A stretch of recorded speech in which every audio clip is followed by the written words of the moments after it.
Good evening, everyone. This is a Young and Prolific show, and I'm Prolific Bea. Welcome to the Prolific Show on Omega TV. This show is where you get young people, whereby we celebrate them, and we try and exhibit the impact that you make in your community. Yeah. Now, I wanted to introduce, I've got Xavier and I've got Philippa. So I've got this young, handsome guy here, and I've got his mum with him. And I want you to give us a little synopsis about yourself. And I know you're holding this award, we'll come to it. So if you can give me a little intro of yourself, please. So my name's Xavier Apire-Junior. So I've grown up in Orpington, which is where I lived for most of my life. Okay. And I've been with my mum. I'm a young carer for her. And of course, I've always had my dad with me as well by my side whenever I need him. Okay. Yeah. Thank you. So, Philippa, I want you to give me a little intro about yourself. Hi, I'm Xavier's mum. So I am a baker and a model. Okay. So I've just been a single parent for a few years, bringing up Xavier, and I've got a slight condition. Okay. It's not seen. Okay. So I suffer with syncope, so because of that, Xavier is my young carer. Okay, thank you so much for that. I know today I put you on the spot, and I'm sorry, because I know the interview, you came here, and Xavier, because Xavier's won an award, yes. So we wanted to exhibit that, but I wanted you to come on, because sometimes we don't appreciate what is behind the scenes, and what families go through, and I felt this is an opportunity for both of you to, have a platform whereby you can exhibit your. So now, Xavier, what did you win the award for? It's Our Little Hero Award. So I've won it because I've been putting in tons of effort to support my mum and dad whenever they need me. Okay. Especially with their medical conditions and helping them whenever needed. Okay, thank you so much. So I said, I've congratulated you on the award. I said, can you in a way tell us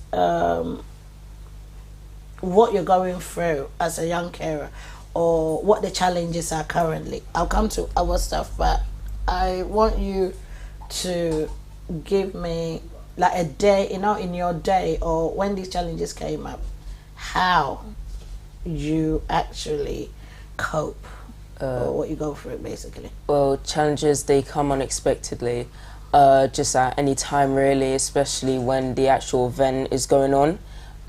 So because my mum suffers blackouts, when she blacks out and no one else is around, I'm in charge of calling an ambulance, getting her into recovery position, and of course opening the door for the paramedics. And it is kind of like frightening as well at the same time, because of course anything can happen, or you can mess up whilst doing it, which is why I've got to take lots of precaution. It can be scary for me. But in general, it really just happened like any time, yeah. How long have you been doing it though? I've been doing it for quite a long time. I can't fully remember when I officially became a young carer, but I know it's been for quite a long time, yeah. Okay, Philippa, I know this is sensitive. When did your condition start, and what impact has it had on you? My condition started when I was a teenager. Okay. But I was misdiagnosed. They thought it was due to lack of iron, anemia. Until in 2019 I had a hernia surgery, and after being discharged, and I passed out 4 hours after being discharged, and that's when the medical professions were saying this is not to do with anemia, so they started to investigate. So I'm under cardiology and neurology. I've done loads of tests, everything comes back normal. I've got a loop recorder, and it does affect me massively, because even when I'm out on street, I shouldn't be on my own, because it's a danger to myself, and being a female, if I'm unconscious, I'm basically vulnerable. Vulnerable, yeah. So, and then I'm unable to drive permanently because of my medical condition. I can't even swim alone. Because in case if I pass out in the water. So it does kind of restrict my freedom. And so, yeah, it is a struggle for me. And sometimes I know a lot of people don't see my disability because obviously you can't see it in me. But when it does happen, I'm also scared myself. Sometimes I wake up, I'm confused, I'm in pain. Sometimes I'm actually, shocked, depending on the situation, because I start panicking. My body goes into shock sometimes, and sometimes I feel hot or cold. So that's when Xavier comes in and tries to help. Okay, quick one. So when Xavier goes to school, you're not allowed to be on your own because you don't know when it would happen. How do you cope, or do you have a panic button? Anyway, when it happens, how do you... Sorry, Xavier, I can't see you.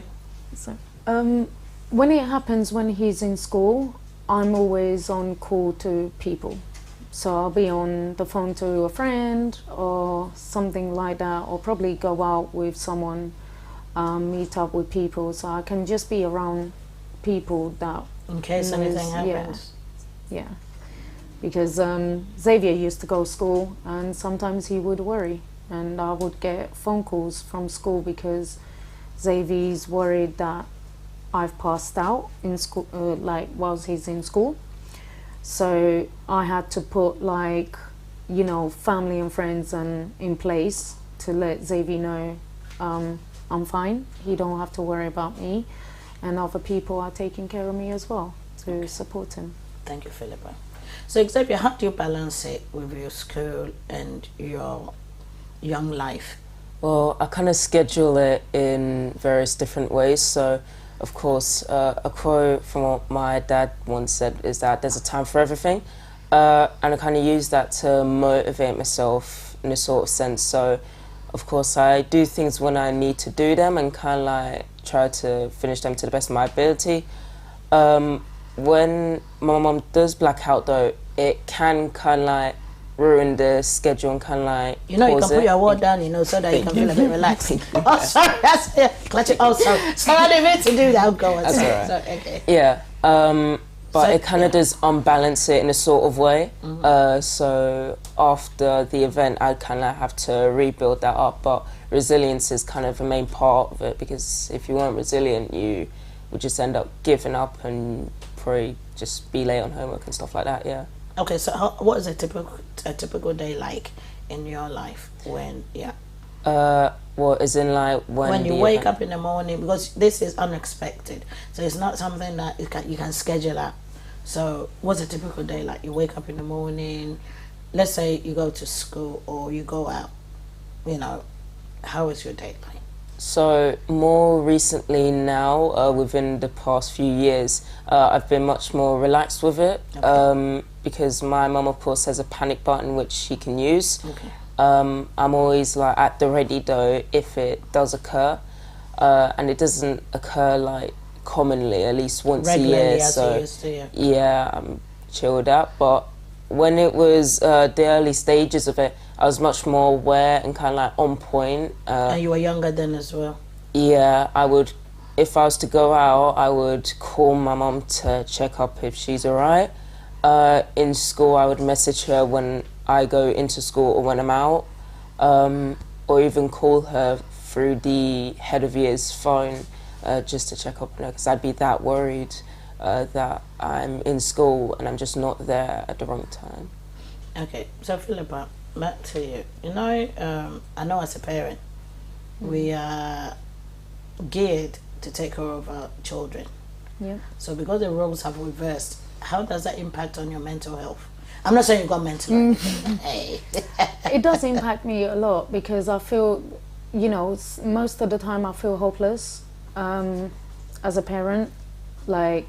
because Xavier shouldn't be dealing with this. Yeah. He shouldn't be dealing with my condition at all. And he should be enjoying his life with other children as well. And so to me, it's more of a struggle seeing him having to grow up so fast, and especially knowing to know what to do during an emergency.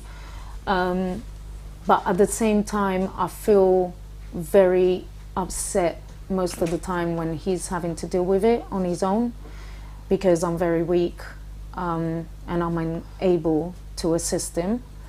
Because as a parent, it's my duty to protect him. It's my duty to guide him. You know, it's my duty to do all the stuff for him. He shouldn't be getting up and panicking and worrying that, okay, mom's having an episode now, oh, I've got to call ambulance. He already knows the minute he calls them, if no one's there in the house, social services are going to get called. You know, but I've put like a program in place where neighbors can support as well. Okay, thank you so much. I know when you say that, my heart breaks in the sense that it's not your fault, it's just life. Do you understand? It's just life. Sometimes you only deal with the hand that you're dealt. Yeah. You understand? And as a woman, and in a society whereby we are even deemed to be weak, so it even gets a bit challenging when things happen and your spirit breaks. Do you understand me? Especially when you look at your child and at a young age. So Xavier, when it comes to your friends and school, yes, do you talk about it, or you know, have you got any support? Support, not really.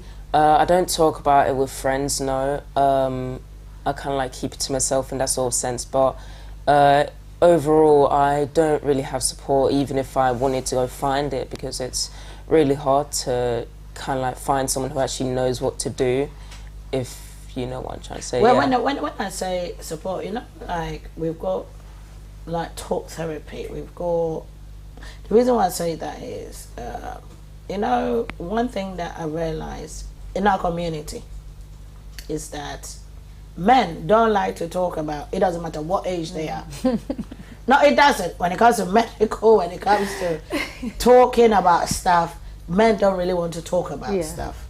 And your age, still say, why isn't there an organization or something that it takes you away, whereby it protects your anonymity, yeah, whereby you don't have to talk to somebody about your problem? But isn't there an organization that can support in that?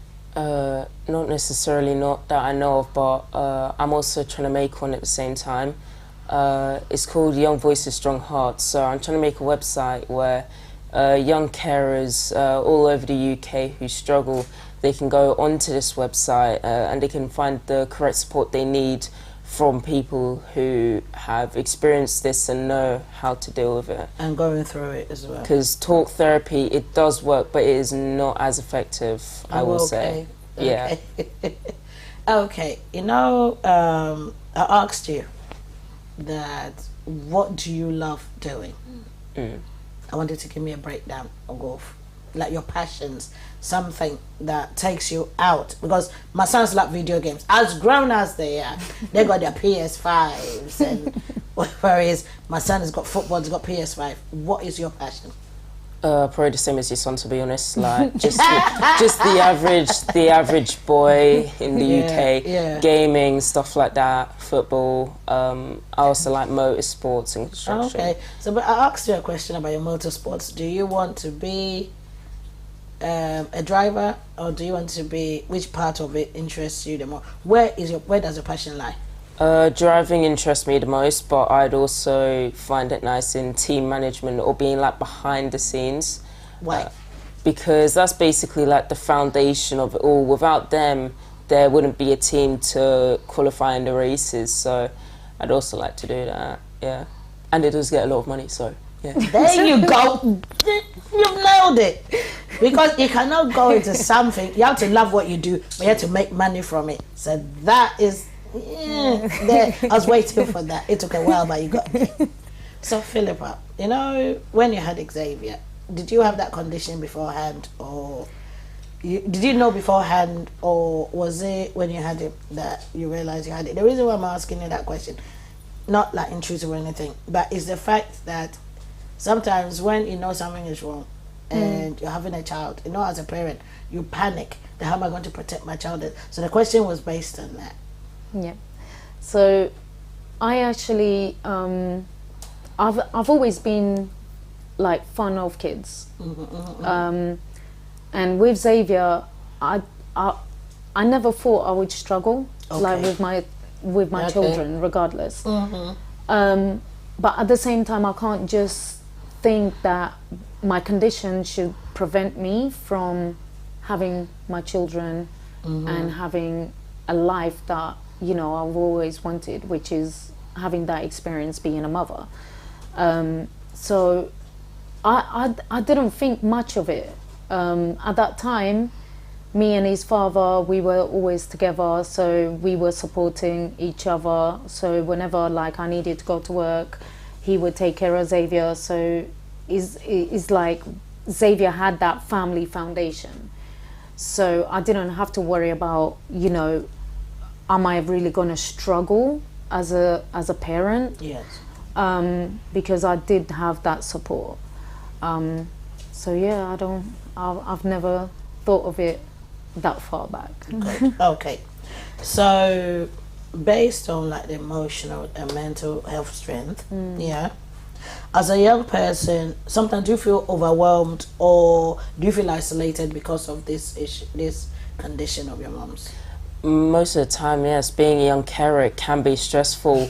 Of course, you're going to have to take time to be patient as well when the event is going on, especially in the early stages, like so unexpected and you wouldn't really know what to do.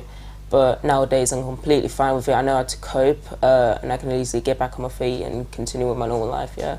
Okay, one thing that I'll tell you is, I know life is hard and sometimes we live in a society whereby you can't trust people. You would find somebody, trust me, you would find somebody that you can relate to, that can talk to. Because sometimes we are conditioned that sometimes we want to keep things private, you see. And I realized that boys, I don't know whether it's my children or if you've got cousins and stuff, my kids have got this network that they communicate, like their problems is like with them. Do you understand? It's them. And I realized that every family's got their problems. I can't stand most of the grown-ups in my family, trust me. But the young people have got a solid network. Do you understand me? Whereby they are able to reach out to each other. Sometimes they go out to dinner, even when they go on holiday, you know, they do things. Do you have that kind of support and network with your cousins and stuff? Not necessarily with cousins. I don't have way too many connections with them. They don't really know what I go through on day-to-day life with it. But I always could reach out to them if I needed to, yeah. You see, the funny thing is, one thing that I would say to you is, with my family, yeah? You met me today and you know how challenging I'll be. So I really don't do much with, you know, but one thing that we have done in our family is grown-ups issue are out and the kids deal with their own stuff. Do you understand me? And when you do that, because we let them understand that you can't interfere in grown folk stuff. Yeah. Do you understand? And I know if he had that, that would even ease your worries about him as well. Because as much as he's trying to be strong for you, you're trying to be strong for him. And I'm looking at you and you look fantastic. You know, on the outside, you look like a model, you know, the breeze going through your hair and, you know, that kind of stuff. And as I initially said, it's not, you are dealing with the hand that you're dealt, you know. Now, as, you know, talking to your son, Do you sometimes talk to him? Do you actually reach out to him? Do you actually sit him down and ask him how he's feeling or something? Or sometimes you try to avoid it? It's kind of like sex with children, isn't it? Sometimes I do. Sometimes I do. But with Xavier, I don't want to be too pushy. I do say to him, if you want to talk, you can talk. So I don't pressure him, but I can tell when something is bugging him. Xavier can't really hide his emotions yes. at all. He goes all quiet, or he goes to his room and just be in his room for a while. Then I realize, okay, something's wrong, because usually when he's having a good day, he'll come downstairs, he'll be like, Mom, look at this, look what my friends are saying. So he's quite fun and bubbly. But the days when he's down, I try not to put too much pressure on him. So I say, you know what, if you want to talk, I'm here, but talk when you're ready. So I give him that space, to allow him to understand I'm not going to be on top of you, and it's okay to actually be down at times, and the support is still there. Okay. When you say that, one thing I realized about men is if you don't drag things out of them, it ain't gonna come out. I know. And with my kids, I think one of the policies that I've had with them is we listen but we don't judge, kind of thing. So you can say whatever you want to say, and we don't judge with a degree of, because I say that I don't want to sound like a hypocrite. I know if they went overboard, hey, it's gonna work out for all of us. But the thing is, but in Xavier's case, it's like one thing that with me I would say to you now is that the only person that will give their life up for you is your parents. They understand. Well, it depends on the parent, but mostly the moms. I don't mean to sound sexist or anything, but it's what it is. But and I feel that sometimes if you communicate with your mom, no matter how you feel, it gives her that sense of ease. And the reason why I say that is when she's saying that, we imagine in our heads, if we can go into a woman's head, if I'm lying, please, we can imagine the worst thing. Do you understand? So even, no matter how bad it is for you, if you go to mom and say, Mom, you know what, this is how I felt, at least, even if she can't even give you an answer there and then, you give her that peace of mind, and then it releases what you're going through. Because as a young person, rightly, you're supposed to be enjoying your life. You're supposed to be going to parties. Okay, you're not reached there yet. Well, yes, yeah, but you're supposed. No, you're supposed to be out there. Let's say you go to school. You're not supposed to be worrying about what's happening at home and all that stuff. Do you understand? You want to be, because the funny thing is, one thing that I can say to you now, that if I'm lying, you can tell me, is when you don't share stuff with people, it feels like there's a part of you that you're hiding from people, so you can't really be honest with people. That's so true. Can you explain that? I'm not gonna put you on the spot. Sorry. It is definitely hard. So basically, in a sort of sense, it's kind of like a large chunk of you is kind of like being hidden or foreshadowed, basically, because you're kind of like, you've got all this fear on you or panic, and you're managing what you're saying to people. Yeah. You're managing what you're saying to people. Yeah. See it, because it's like it's like as you are talking to somebody, you don't want to, it's kind of like you've got, it's not like a secret, but you've got this part of you that you cannot unleash. So it's like you're talking to somebody, even when they're saying your mom, because is your mom not feeling, oh yeah, she's all right. It's kind of like you don't really want people to know your personal. Yeah, that's true. I'd rather keep to myself in a sort of sense, because I feel like more secure in that sort of way, because it is a large weakness to me, and people could just turn around and use it against you. Yeah, exactly. Yeah, because I remember my mom always used to say that when you tell your secrets to people, you become vulnerable to that person, and that person would use it against you, and that is the sad part of the community in which we live in, that our empathy scale is at a low. Do you understand? And with me, as I explained to you today, I was saying that my dad my dad had cancer and had a kidney problem, and I know what it is to take care of somebody, but even we were older then. You see, and one thing that, Xavier, I want to ask you is, when I know you've got friends, yeah? I know you've got friends at school, and they're talking about their family lives, yeah? How does that make you? I know you cannot share everything with them. How does that make you feel? I'm not really too affected by it, to be honest. Like, I'm most comfortable keeping it to myself. I'll tell them here and there about some things that happen at home, positive things, never negative. They'll do the same, and yeah, it kind of stays like that. Okay, I know you're very young, and I know you are in year 10 now, and you might go to university.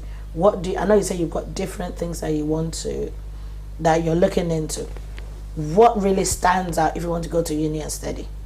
If I'm wanting to go to uni and study, if I'm going to be completely honest, I don't even know, because I need to actually look into that and kind of like pick out my options, what's going to be best for me, let alone see my GCSE What are results. you good at? What am I good at? That's good. What subjects do you love? I love stuff like PE, media, music, food tech, technology. Okay. Yeah. You've got an eclectic variety of stuff in it. Nice. So when you're going, currently, what are the positive things that helps you? Oh, what do you mean? When I say positive things, what are your escapes? My escapes? Whenever I escape, I usually just play video games or talk with friends, go out with them, kind of like distract myself from whatever is bugging me.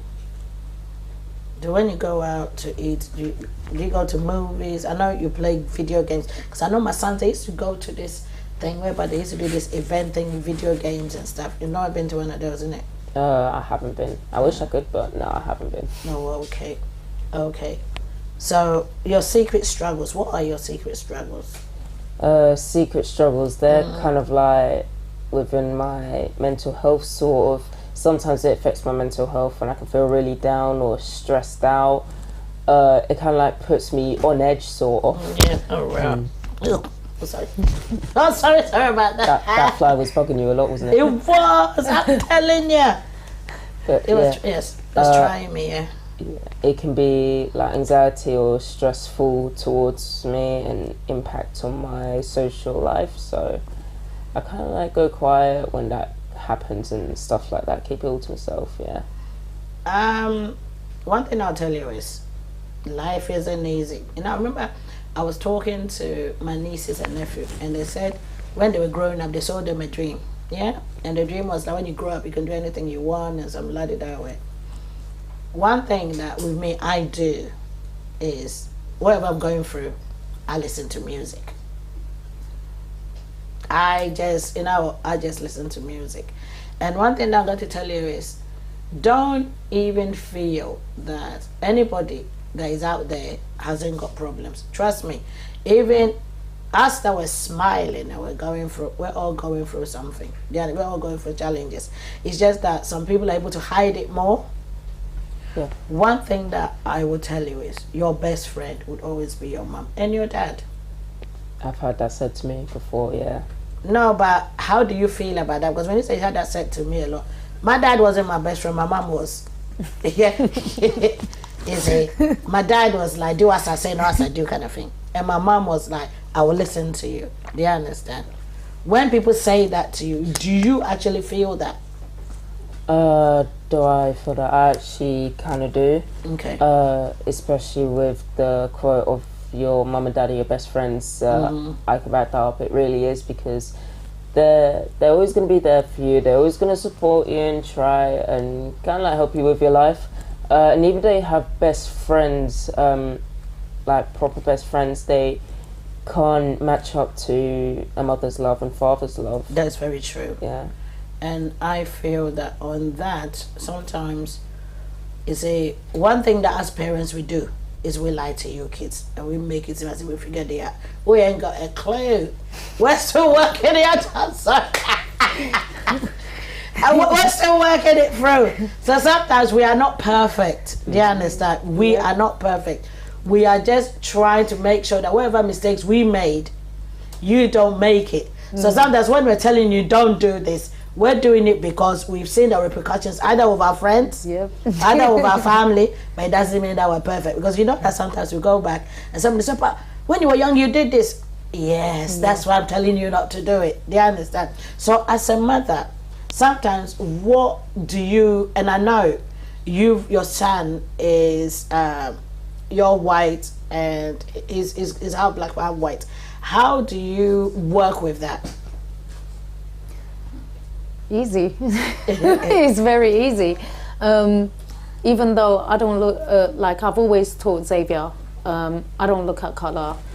Like we mentioned before, we listen and we don't judge. Yes. So even though colour, that's classed as discrimination. Yes. So it's still like a crime. Yes. So either way, I've always taught Xavier, you know, you're gonna have comments, bad comments because of his skin color. Yeah. So I've prepared Xavier already. You got lovely skin color. And I do say to him, he's got the perfect color. He's got both shades. And then he's got both shades and he's got hair. There we go. Yes. So I don't have a problem in that field at all. So Xavier has had, you know, comments where kids or people have mentioned to him about his skin color, and I had to lift him up either way. And I say to him, they're just jealous of your skin because they ain't got it. That is true. And one thing I should understand is who you are is determined by you, by not somebody. People that they pick on people are people that are insecure in themselves. Do you understand? So at the end of the day, when somebody is throwing daggers at you, you take them out and you throw it back to them. You do not let anybody let you feel any way. Do you understand? Because you are the architect of your own life. That's true. Like you're you. There's only one version of you, 100%. And there will never be another. 100%. 100%. And one thing is, the reason why I asked you that is, you know, we've got different cultures. Yes. And how do you relate to those different? Because you got two sides of a coin. How do you relate, and how do you embrace it? What do you mean? How do I embrace it? Like that, because you know the friends that you make. Yeah, you have different friends and different cultural backgrounds. Yeah. I don't know the black side of you. Yeah, where do you come from? Uganda. Oh, Uganda. Okay. So now, do you know that part of you, or because I know you live with your mom, and most of the time when you live with your mom, because my kids, they have Nigerian, have Ghanaian, but they gravitate to the Ghanaian aspect more because they're with me. No, it's not like they don't have a choice, but it is. Yes. So my thing is, how do you work that out? You know, when you're choosing friends, when you're going to school, how do you work all that? How do you? To be completely honest, I kind of like fate decided partially. I'd of course they'd have to be trustworthy enough, and they'd have to be supportive at the same time. I wouldn't tolerate anything like racism or sexism in any Which sort you of shouldn't. way. Which you shouldn't. Not. Absolutely not. But all my friends, they're not racist and they're not sexist, and they're good friends. I'm close with them and they're very supportive as well. So with education-wise, when you're in school and you have your friends and you're talking at different subjects, what subjects normally come up? I know discrimination would not come up, but when it comes to food, when it comes to, you know, because our ethnic foods are different from English foods. So do you know anything about your ethnic foods? Does your mom cook any Ugandan food? Ugandan food, no, because that was my dad, and I don't know any Ugandan food. Okay. But my mom is Portuguese, and I know this. So she's the better wife. She's doing. No discrimination, I think. He does know Ugandan foods. Yeah. Chapatis. It's like I need to juggle his brain. Yes. Yeah, chapatis, mandazis. Yes. So, have you been to Portugal before? I've been to Madeira Island, not Portugal itself. Okay. What was the last time you lot went on holiday? You're going to be the master of that one, not me. That was what, last year? Okay. If I'm correct, yeah. Last year. I want to go to Portugal. I've not been to Portugal. I've been to Spain. I've been to Barcelona. Yeah. What's it like? Well, Portugal is nice. Madeira is separate from Portugal. Okay. It's not really in Portugal itself. Okay. So it's more closer to Morocco. Okay.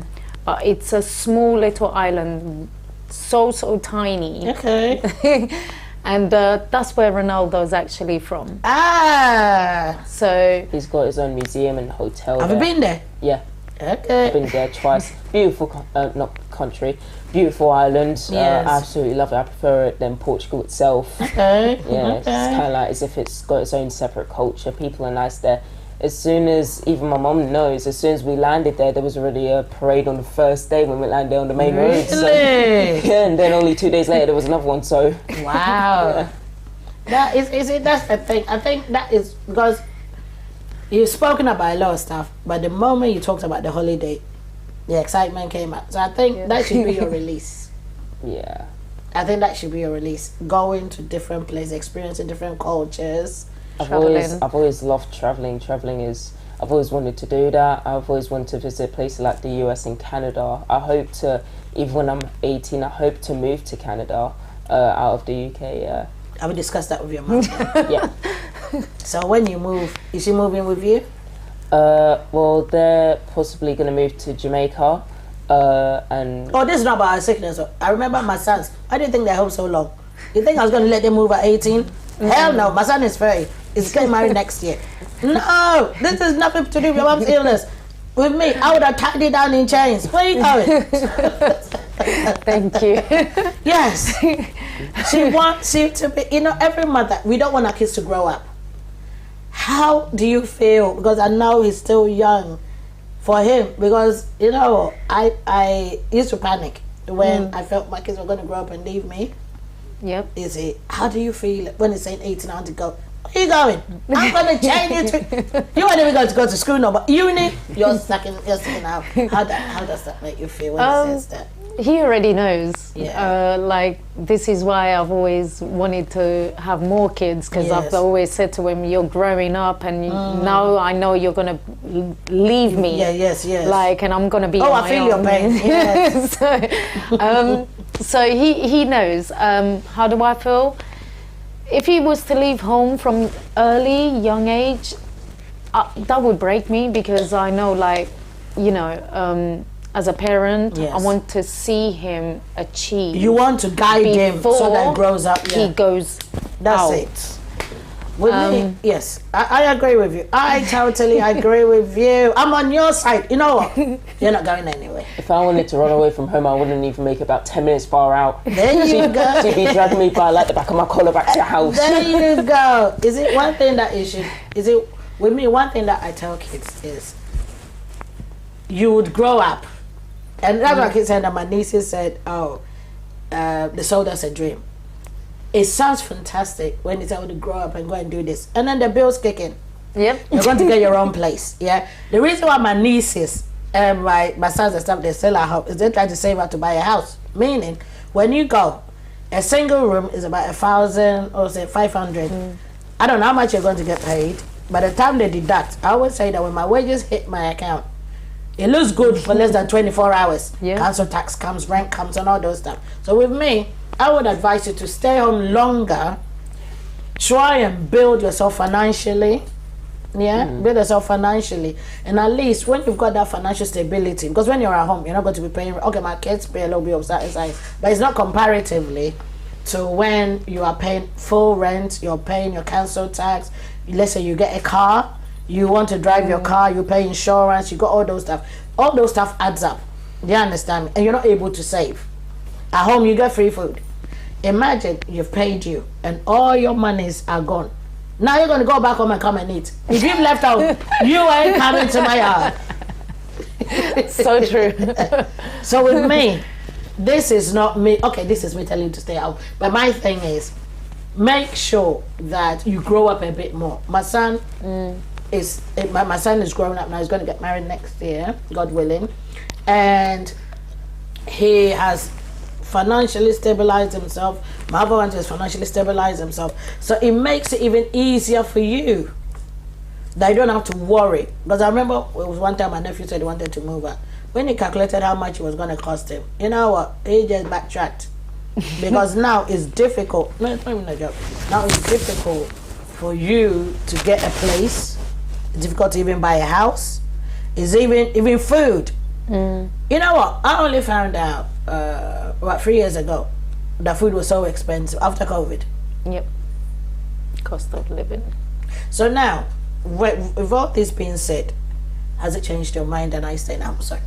But I hope so. What do you want to do? What do you want to do? I'm just saying that before you move out of the house, I know you've got different things that you want to do. What really stands out that you feel you can be at home doing to try and build yourself up before you decide to leave? I'm not really too sure, to be honest. No, because the main reason why I wanted to leave is because the cost of living here is absolutely wild. This country. This country, absolutely wild. I'm not spending a penny in this country no anymore. I want to get to Canada not because I can't get away from my beautiful mum. Yeah. But I basically just want to leave the country because it's giving me better opportunities in Canada. Also, it is closer to What are the opportunities there that you've researched and found out? Well, I haven't done research into job opportunities yet, but when I say opportunities, I mean like as in financially. So I'd basically kind of have more quality in Canada compared to the UK. How did you find that out? Well, I went onto Google and I started searching up different rates between like the US, the UK and Canada, so like crime rate, the average income, stuff like that, and even looked at what £400,000 can get you as a house in the UK compared to USA and Canada. In the UK you can get like a 2-bedroom house, small, with basically like 1 bathroom and everything.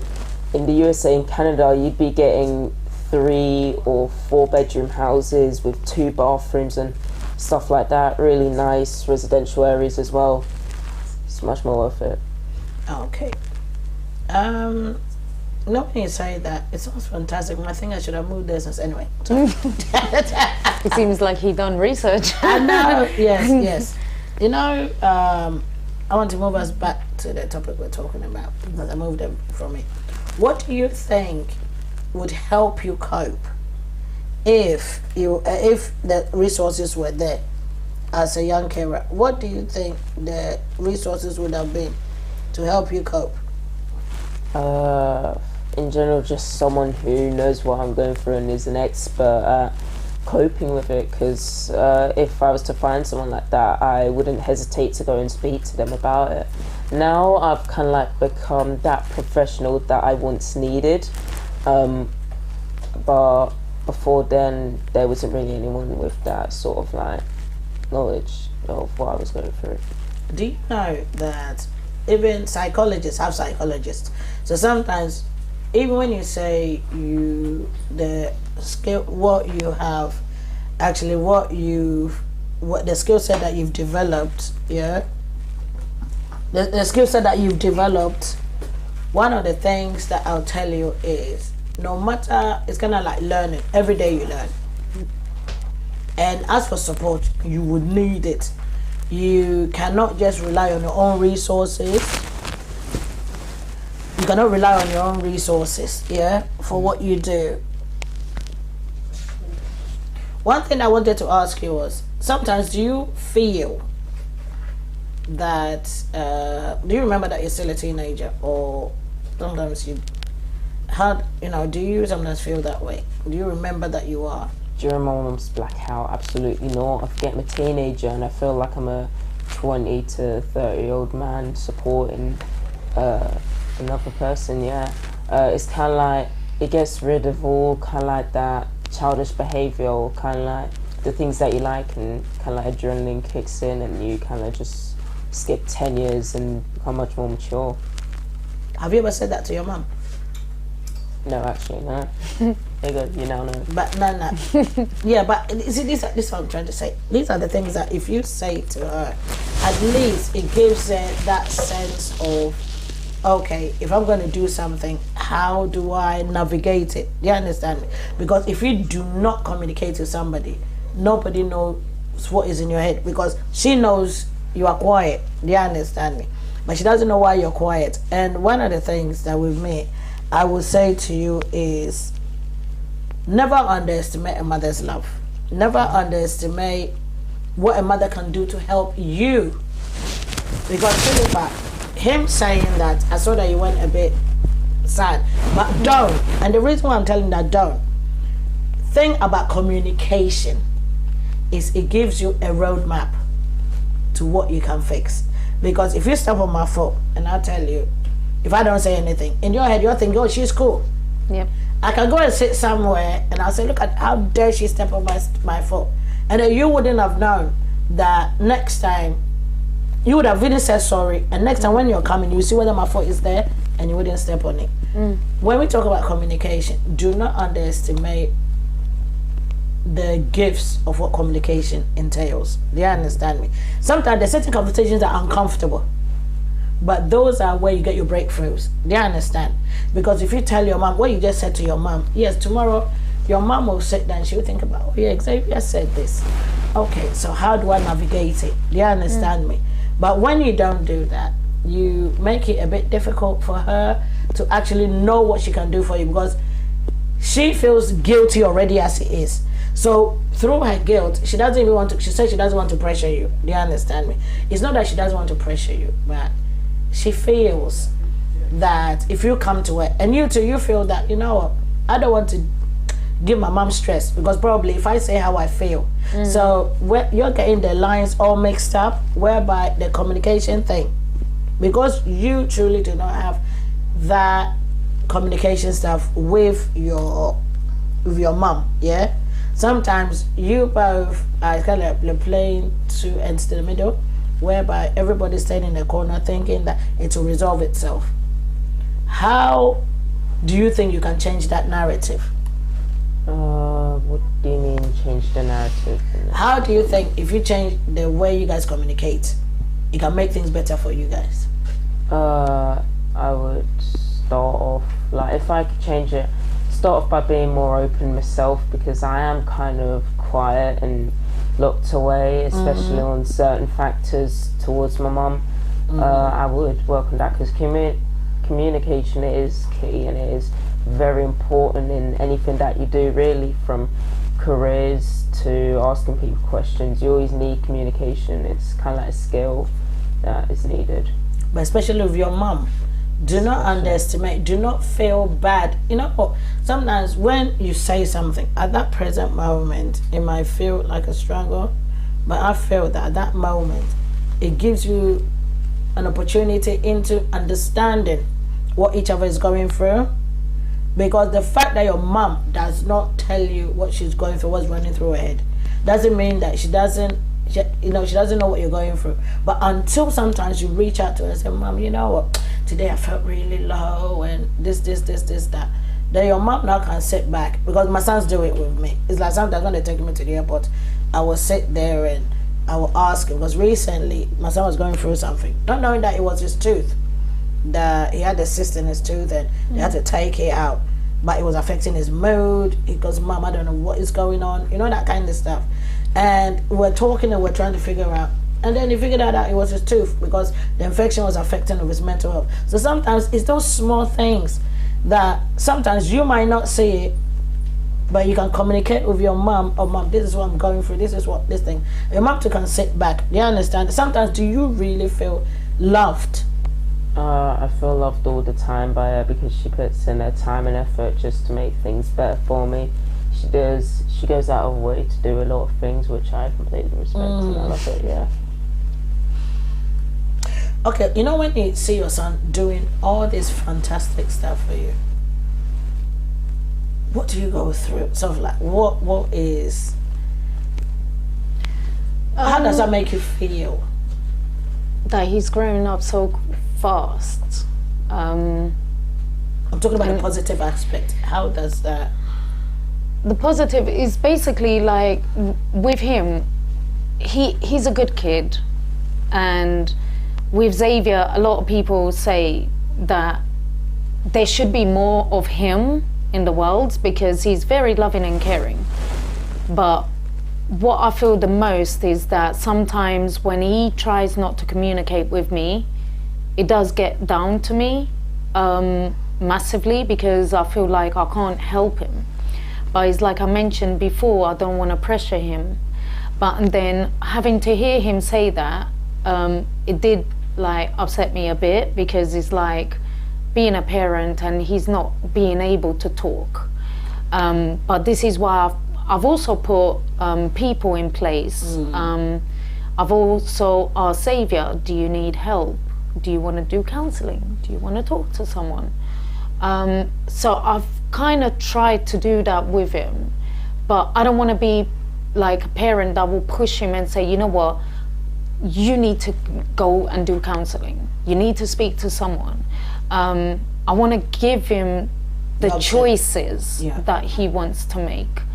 The options, he knows the options are there, but it's just Xavier still chooses to lock himself away instead of trying to tell me, Mom, I need this. Mom, this is happening to me. I don't know what's going on. So it does get to me at times. Okay.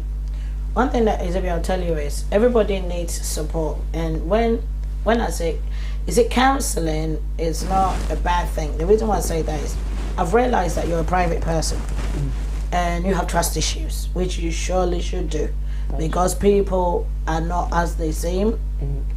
I feel that when you have those counseling stuff, it gives you, because I remember when my kids, when my marriage broke up and we were talking, one of the things that I found out was I had to find a mentor for my younger son, because he was going to year 9. No, my older son was in year 9 and the younger was going to year 7. And I realized that I had to find a mentor for my year 7 son, and I found a school counselor for my year 9, because I realized that I was going through my own challenges and it was difficult for me. And I remember they had a safe place. And I feel you should take that option. And it's, you know what, do not feel that it's a stigma or anything. It is by you building yourself mentally. Do you understand? Because you're way too young to feel intimidated or feel that if I go to, or feel that there's a stigma that if you go to a mental health person, there's something wrong with you. There's nothing wrong with you. The problem is you're trying to build yourself up so that you can cope with day-to-day stuff. You understand? So things that you can't tell your mom. Because I remember that gave my son an avenue whereby even though he had friends, he never spoke to them, he never spoke to his friends, he never spoke to his friends, he never spoke, but he was able to have that thing that was his. He was able to talk to somebody. You understand? And I remember recently there was something, he goes, Mom, when you talk to them, but when you talk to them, it releases you so that you don't become a pressure cooker. And now the show is, I know it's going to be intense. Yeah, it's going to be intense. Okay, we've got a few minutes more to go. I want you to give me your last words, like what you feel young carers would need moving forward. They need the support from people who have that kind of like experience or are professionals with it. Like, talk therapy isn't going to answer all of their problems, especially from what I've personally gone through, because I originally thought that it would have solved like 100% of everything, and it didn't. It did solve a few things, but not as much as I expected, which is what really held me back. But of course, yeah, they just need that extra support and someone who knows how to cope with it, because it is really hard for them to continue. Thank you so much. I want you to still talk about your award. So how did you feel when you won the award? What's the name of the award? And I know you spoke about it, but I want to remind people of your awesomeness. Yes. So you tell us what the award was for, and yeah. So our little Hero of the Year award, it was basically that I tried my hardest to basically push myself to support my parents in every way I can. Whether it's kind of like coming to emergencies or being there for them or even being funny in general, I've always like tried my hardest to push forward because I'm a cool kid. Yeah. You definitely are. So Philippa, thank you so much for coming. Thank you. What are your last words? What would you want to tell people Um, about life and anything in general? to be honest, never give up. Thank you. That's all I have to say. Never give up. And you're proud of your son. Yeah, I'm proud of him. Okay. I want to thank producer and Sister Danswa for giving us this platform. And Philippa, I can't say how fantastic it is because I know you came here last minute. I put you on the spot, and thank you for sharing your experiences with us. And Xavier is fantastic, and you are very knowledgeable. And I thank you for coming in today. Thank you everybody for watching, and I thank everybody that's tuned in. And I hope we give a fantastic applause to a fantastic young guy for being so articulate and so compassionate. These are the young people that we want in our communities. Thank you so much and have a lovely evening, everyone.